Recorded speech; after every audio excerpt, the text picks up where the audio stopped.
Hi, my name is Brianne Martin, and this is my historical speech on Edgar Allan Poe. Is it recording? Yeah. Okay. I didn't see you push record. All that we see or seen is but a dream within a dream.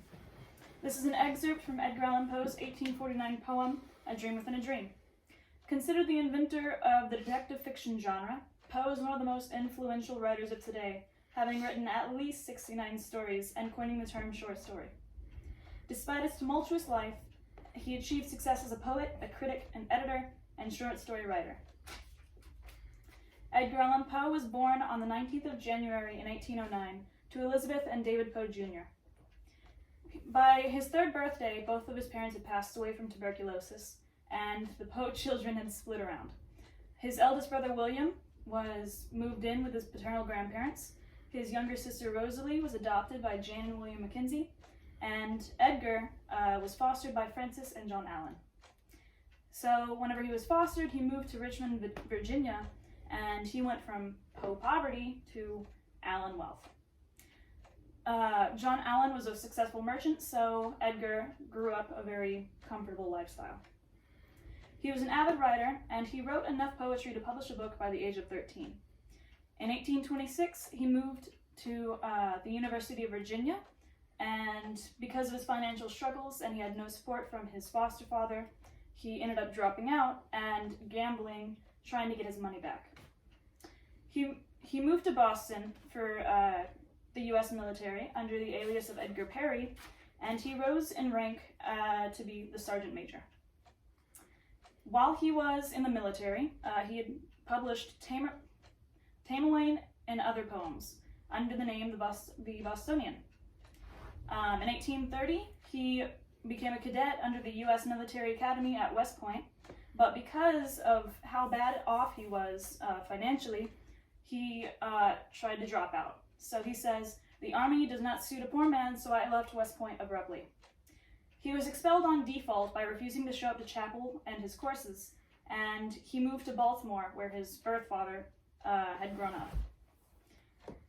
Right upon coming to Baltimore, his eldest brother had passed away from tuberculosis, his cousin had robbed him, his foster mother had passed away from tuberculosis, and his foster father had married a wealthy woman, but whenever he had passed, he left nothing in the will for Edgar. His Aunt Maria Clem took him in, and he was still in poverty. All through it, he was submitting writing contests, and he ended up winning the Baltimore Saturday Visitors Found in a Bottle. And this win got him a job as an editor for the Southern Literary Message. And under a year, the Southern Literary Messenger had rose in popularity from the original 700 subscribers to 5,500 subscribers.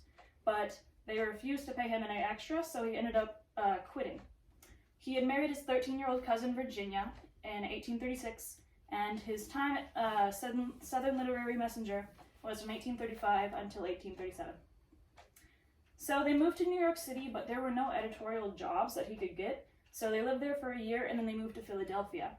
And in 1839, he started working as an editor for Burton's Gentleman's Magazine, and within a year he was working at Graham's Magazine, and his work and fame had begun to spread.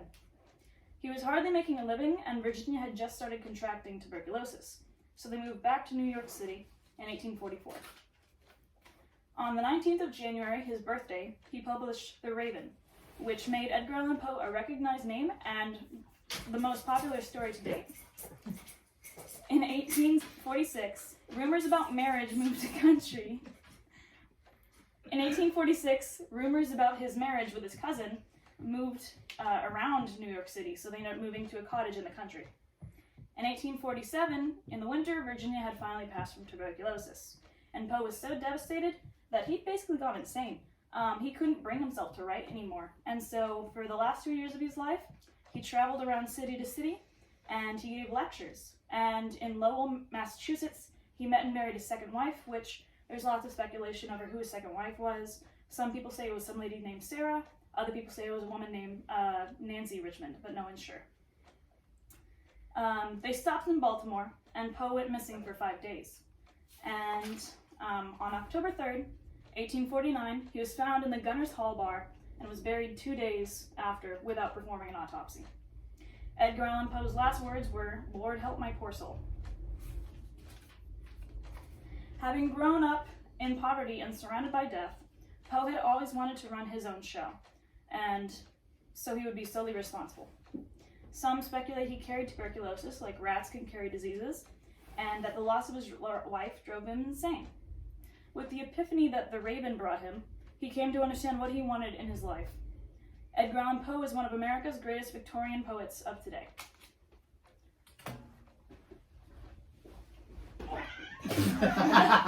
She tried to make a break for it. All right, so as y'all been living with this little thing for over a year, this is my baby Pluto. She was named after Edgar Allan Poe's The Black Cat, the original cat that gets buried in the wall. But anyway, thank you. Yoink.